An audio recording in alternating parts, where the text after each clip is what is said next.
Yo, what up guys, Brief5D here, and I have another champion guide for you right now. You see in the title, he's going to be from the Skinwalkers faction, and he's the only revive champion you have in this entire faction in terms of epics, and even amongst the legendaries, he was the only one. I'm talking about Hoforees the Tusked.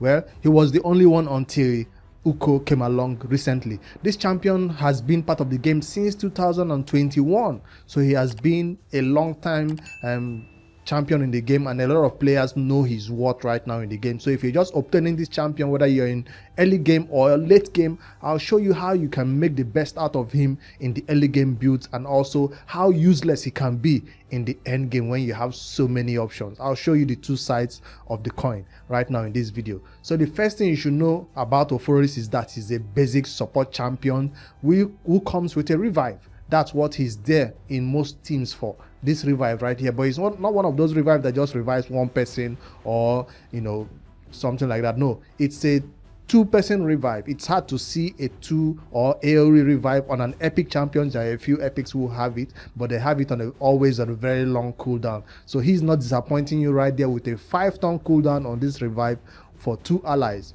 He doesn't just revive them, but he adds 50% HP for them, 50% turn meter fill, and also places a strengthening buff on them for 2 turns, which means they will take less damage if they are hit, right, with that strengthening. So these 2 revives that he does, if everybody goes down, you can select who he revives. That's the bad part. He will revive 2 random allies. So he might revive the people you don't want to revive, you know. So that's something to consider right here. So he's not the best reviver in the game. Now, speaking about for early game content, when you're coming into raid, you're just starting with your starter champion a month, 2, or even up to 6 months. You're not even looking closer to Arbiter at all. You're not even closer to that Seal the Drake mission, right? You're not closer at all to those type of champions who are good revivers. You don't have Rector Drat, you don't have those good revivers that I'm talking about in raid. Not even and this other champion, Gogorab, you don't have those revivals, right? He comes in there and does the job for you. So that's the champion you want to build in the early game, straight to 60, because he will be in all your dungeon teams. Well, not in your clan boss, dungeon teams, Doom Tower, even in the PvP arena. This champion will be there doing this skill right here. That's the main skill that he brings to the battle. That's what newer players will use him the most for in the early game. So end game players might see this revive and say, bullshit, I have a Duchess, I have a Sealed Drake, I have an Arbiter. Older players, end game players have options, so this revive is nothing for them. So this might not be the thing you're looking for in this skill. So if you're an end game player, this might be more appealing to you. A champion who has increased attack and increased crit rate in one skill. So once he does this, your nukers are ready to go in and hit so hard. So if you're also new to raid, getting increased crit rate to 100, getting your crit rate to 100% can be a challenge, right? You almost always want to put crit rate glove just to make that happen. But if you don't want to put a crit rate glove, you can go ahead and put your crit damage glove, be short of crit rate by maybe 60% crit rate, and he comes in there and just boosts your crit rate extra 30% crit rate for your entire team, which will make their short crit rate become closer to the 100% mark right there. So your champions, like your beginner starter champions, who is like a 70% crit rate, which some of their skills does make it for it, will not have a problem using their A1s to hit harder and all that. So these champions comes in there to help your nukers who rely on damage, of course, to attack damage and also crit damage right there, to do more damage with this increased crit rate and increase attack. So these are hard to see in one skill on a champion. That's why this is such a big deal, both in the early game and also in the late game, where you have limited options. Usually people just bring in increased crit rate and then increased attack, and then they're just going for the nuke. But if for some reason you're one of those weird players in Raid Shadow Legends, because I've never seen this done, where you build an entire team with 70% crit rate, all your nukers, even your clan boss team, everybody is at 70%. Why? Because you have a champion, you're building a team around this Hoforees. You're trying to make everybody rely on him for that 30% increase crit rate. So you build with 70%. I've never seen a lot of players or anybody actually do it purposely, because What if you're using him in Doom Tower and then your Foley or your Canderphone is at 70% crit rate and Oforis is not in that particular content? You see, so you don't always want to rely on a champion boosting your crit rate to 100%. That's what I'm trying to say. So even when you know he can boost your crit rate to 100% from 70, you mostly want to build your champions with 100% if you can. So that's why this skill might not be useful a lot for the end game, but if you're a very niche user who uses him for only a particular content, who want to build a team around him, it is possible. I've just not seen it done a lot because that team have to follow him everywhere, literally everywhere. And that's what a lot of players do not do, building 70% crit rate. You always want to hit for 100%. So this skill also has its advantages for newer players who can reach that 100% crit rate mark, and also disadvantages also. So on the A1, he does have a stun on the A1. It's a low chance when you book it. It books up to a 30% chance of landing that stun. It happens quite frequently because look at it right there. Each hit, that means 30%, 30%. He attempts twice to stun the enemies. So if he hits them twice, that's 30% first trial, 30% second trial. If it fails, no stun. But one of those hits most of the time will hit that stun mark with 30%, and then they will get stunned for one whole turn. Now, for the reality of this champion, he does have aura. We don't talk about this aura. It's usually don't want it in the leader slot in terms of resist.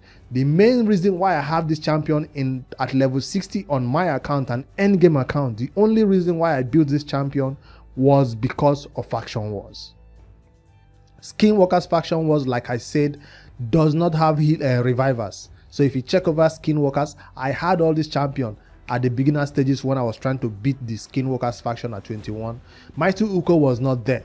I did have Longbeard.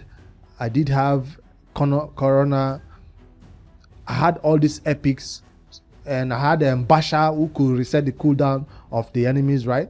And increase their skill cooldown, I mean. So I have all these champions. They are not doing a lot. Steel Skull was instrumental to Faction Wars. But I was missing that reviver because you want to 3-star that Faction War 21. And once you get this champion Hoforees, Faction War 21 becomes extremely easy and more consistently 3-starred. So that's what he came right here. Now these days a lot of people might have Ukko who can make it a lot easier because she has that better revive than he does. But if you do not have Ukko, because she's hard to obtain if you do not do the fusion, he can come in here as the only revive champion. Let me know if I'm wrong, if there are any revivers right here that I'm missing out on.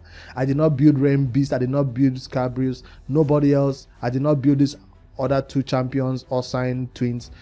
It was only Hoforees and Steel Skull that carried my entire Squishier teams in Faction Wars. That's the main thing this champion is known for in Raid Shadow Legends, unfortunately.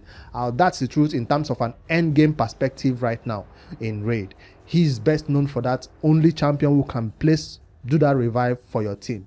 I don't use this champion anywhere else besides Faction Wars. I'm not trying to criticize him. I just talked about how useful he can be in the early game. I'm going to take him into some content and show you how he can help you in the early game as your only reviver in the team. Remember, none of his skills have healing.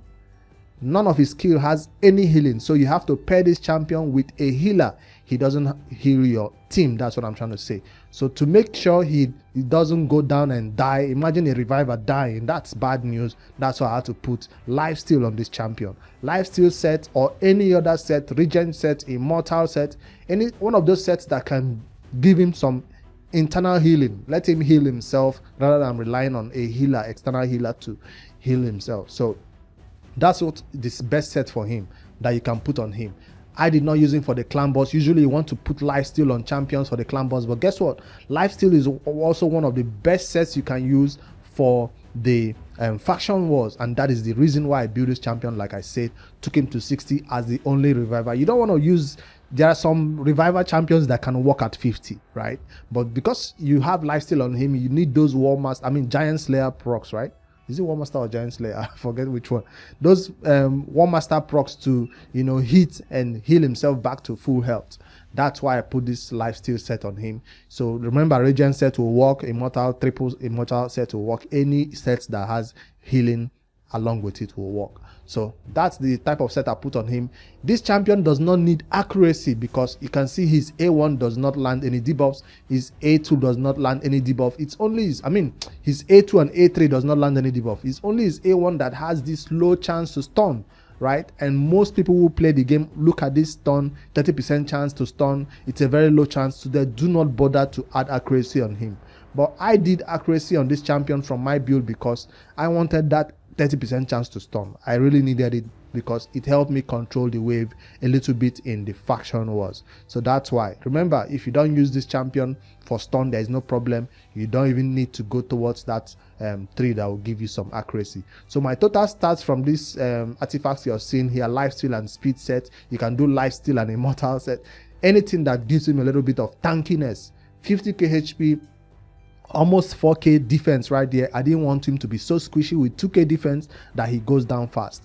With this type of defense and HP, he's not going down anywhere. He will be almost the last to die in the team, especially when he's healing back with that A1 and with healing for himself. So 281 speed is more than enough to run laps around the faction war speed, because I think there are about 100 speed I think on that faction war 21. In fact, all the faction wars team right there. No crit rate or crit damage on this champion because, like I said, a support champion, and I'm not looking for damage from him. It's always his A1 War Master hits that will be giving me some healing from War Master procs.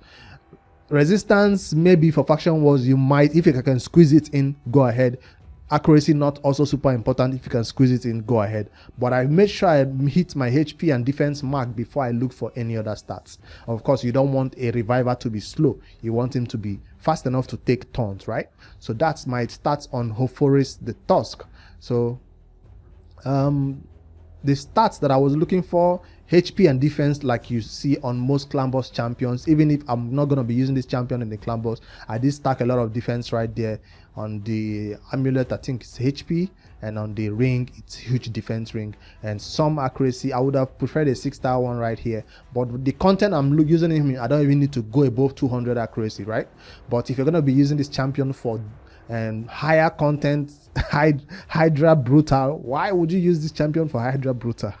I don't know. Maybe then you require more accuracy. Doom Tower Hard, nah, I don't think he belongs there either, but he will serve you in some secret rooms that require skinwalkers, I guess.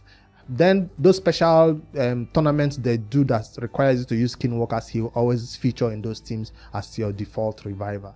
All right, that's the stats I have on him. This champion is worth the books because that revive is on a 7-turn cooldown if you don't book it, but once you book it, it becomes on a 5-turn cooldown. So he does need that revive.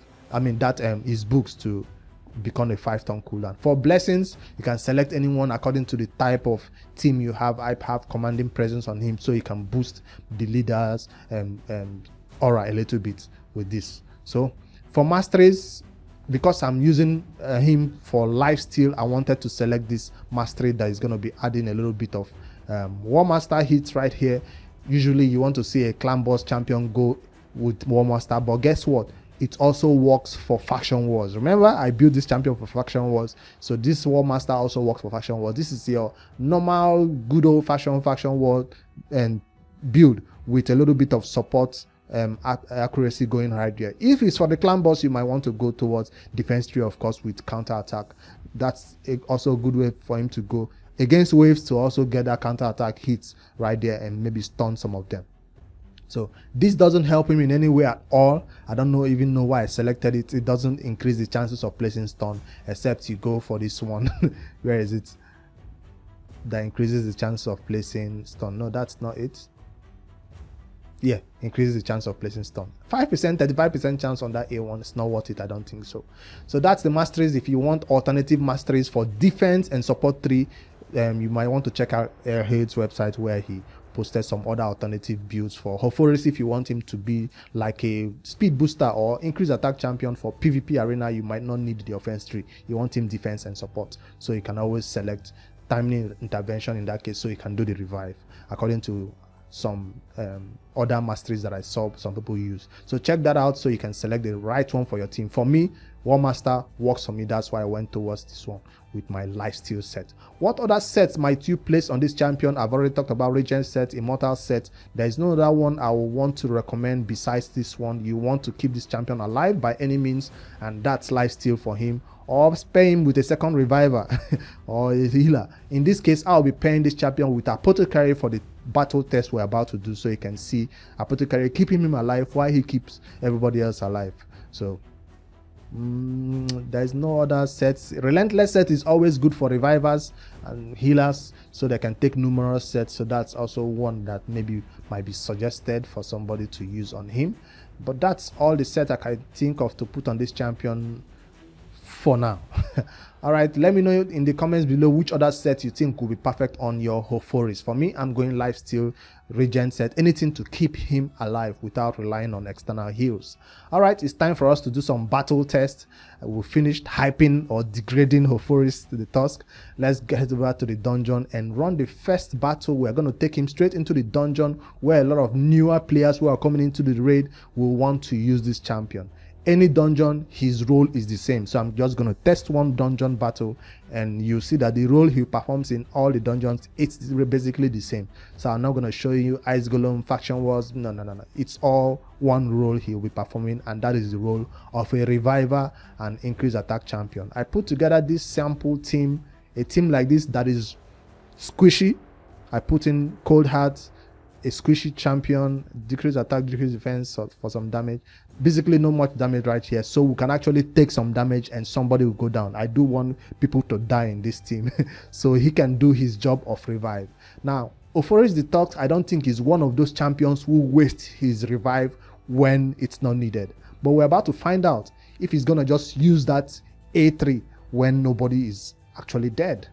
So if he's one of those champions who holds on to the A3 when it's not needed, it will be awesome, and so it can be always available when you need it. So increased attack, increased crit rate will make my champions hit harder, of course. Ooh, that champion was built for Doom Tower, and now they're going to be hitting too hard. You see, he did stun with that A1 right there. I actually want to take some damage. Hold on. Don't be hitting too hard, guys.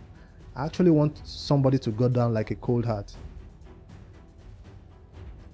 I don't want to kill them too fast. So let's give Apothecary a chance to heal. Yes, I do want somebody to go down. So I see Hoforees the Tusked do his heal. I really want to see that heal at least once in battle. We've seen the increased attack, what he can do. Alright, somebody's about to go down. See, the stun does work, 30%. So if you can, squeeze in that accuracy so you can enjoy that benefit of that stun. Alright, kill this guy. Let's see how good Hoforees the Tusked is at reviving. A1 again. Boom, somebody is dead and back to life. He doesn't just place the strengthening on the person he brings back to life. Do you notice? He placed that strengthening on the entire team, which means they are of course going to be taking less damage, 25% less damage from the enemies. So that's the kind of battle that you can run with this dude. He's going to be doing his A1 most of the time. A1 because remember, he did not use this A3 when it was not needed. He was just using his A1. And of course, once the A2 is available, he did use it. So let's check out the second wave. I'll leave this one on auto. Most likely nobody will die. But just to make sure that this champion does not use the A3 when it's not needed, you see he's not going to use it. He'll still be using only the A1 stun. So he does help you a lot in Faction Wars with these A1 stuns, and so you can now focus on other enemies who are not yet stunned. So it's not a good way to stun, but if that's all you have to control or CC the waves, go ahead and do it. For that faction, I do have a rare champion right there who does place a freeze on that, on his skill, I think, AOE freeze. So increased attack right there. This champion is still saving that revive for us, and that is what he basically brings to the team. Remember, he's making our Cold Hearts and this other champion hit extremely hard with increased attack and increased crit rate right there. So that's what I'm going to be running this battle for. So I'll end it right here. You've seen what he brings to the team. Again, he kept himself alive. Apothecary did not need to use her heal on him, right? She was using her heal on other champions. He's also did not even get targeted or even get low anywhere. So if you're new to raid, this champion is your Seal the Drake, is your arbiter basically. So he's your Rector Drat. He's, well, not as good as Rector Drat in terms of the healing, but he'll keep your team alive by reviving them when they go down. In the arena, he brings a similar role, not as a reviver now in the arena, but more the role of a speed booster. You know, one of those champions that just, you know, boosts your team. Well, we have an arbiter team right here. Let's put together a second team like this. Let's say you have a speed lead right there, but you don't have his increased attack and all that good stuff. So he can come in as the champion who go ahead and does that increased attack and increased crit rate for your damage dealer. So that's how you can set him up right here.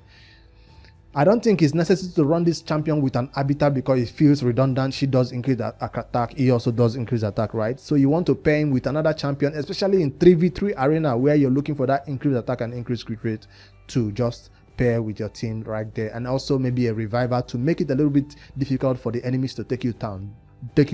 Double revive team is popular these days. Maybe a Sifi and an Hoforees, or a Seal the Drake and an Oforis. One person goes down, one person revives. So anyway you want to pay him as a reviver or just as a champion who does increase attack or increase crit rate, is perfectly fine to do that. So that's what he brings to the team. He has placed that increase attack and increase crit rate, and boom, makes your Nuka hit much harder. When 50% increase attack is really, really important. If you don't have it in battle, that battle just takes too long, and you know, you don't do as much damage as you're supposed to. That's just fact. Increase attack is appreciated everywhere, so you can't say nothing wrong about it. And there are a few champions who have increased attack that are also have something useful that you can bring to the battle. So that's the only two runs I'm going to be showing you for an example of how Oforis can help your team. Remember, you appreciate this champion a lot more in the early game, and I'm sincere about it when I tell you that I do not use this champion anywhere else besides Faction Wars in the end game. So decide whether you want to take him to 60. Do I regret taking this champion to 60? Hell no, because I knew how instrumental he was to helping me complete Faction War 21. Except you have Mighty Ukko, then you do not need to take him to 60 because she will take care of that faction as a reviver for you. So that's the conditions to take this champion to 60, to build him out. And that's also an demerit why you should not build him out or use him in any content. Also, he does have some benefits. He also does have the disadvantage of sitting in the vault forever. So after this video is ending right now, I have to silently head over right here and head over to Hoforees the Tusked and do this. So sorry, Hoforees, but you have to return to where you belong, and that is the vault. So I just brought him out of the vault, clean up his build a little bit, put some new accessories that I have on him just to make him more shiny for you guys to appreciate the build and showcase him right now in this video. I do not use this champion for anything else besides Faction Wars or some Doom Tower teams or some special some special dungeon teams that or tournaments that require us to use champions from a specific faction like the Skinwalkers. All right, let me know in the comments below what you think about Hoforees the Tusked. I can't show him anymore because now he belongs in my vault. That's where he stays, and from there I can be using him in Faction Wars and anywhere else. So I'd like to know your thoughts about this champion, if you use him in any other content besides Faction Wars in the end game, or if you're a newer player. Like I said, he'll be your MVP until you begin to get Arbiter and Seal the Drake and Rector Drat and other healers and revivers who you appreciate even more than he. So alright guys, let me know in the comments below which other champion you want me to do a spotlight on, and always I'll be sincere with you guys about the builds and about how I use them in the end game and how you can use them in the early game. Don't forget to hit like in this YouTube video. I'll appreciate your subscription if that's the first time you're seeing this face, and of course I do read Shadow Legends content on a daily basis, so I'll see you guys in the next one. Later guys.